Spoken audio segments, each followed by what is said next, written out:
Pulsar Suni എന്ന് പറയുന്ന ആൾക്ക് ദിലീപ് 1.5 കോടി രൂപ കൊടുത്തിട്ട് ഇങ്ങനൊരു കൃത്യം ചെയ്യിച്ചു എന്നാണ് എനിക്കറിയാവുന്ന.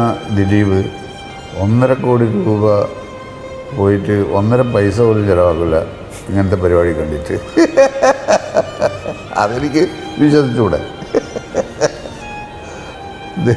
ദിലീപ് മോശക്കാരനാണോ നല്ല ആളാണോ എന്നുള്ള കാര്യം അവിടെ നിൽക്കട്ടെ.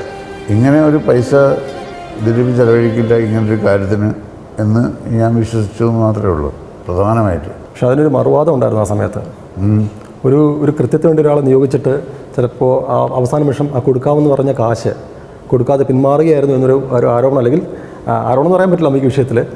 അത്തരമൊരു മറുവാദവും ഈ വിഷയത്തിലുണ്ട്. അതായത് ഈ സംഭവം നടന്നിട്ട് ഒരാഴ്ച കഴിഞ്ഞിട്ട് ആ ദിലീപ് രംഗത്ത് വരുന്നത് തന്നെ. അതുവരെ പൾസർ സുനി മാത്രമേ ഉണ്ടായിരുന്നുള്ളൂ. വളരെ കുക്ലബ് ആയിട്ടുള്ളൊരു കഥയാണത്. ദിലീപിനെ ഈ കാര്യത്തിൽ ഫ്രെയിം ചെയ്യുകയായിരുന്നു എന്നുള്ളത് ഇപ്പോൾ വിശ്വസിക്കുന്നു. ഫ്രെയിം ചെയ്യുകയായിരുന്നു എന്നുള്ളത് നമുക്ക് പല സംഗതികളും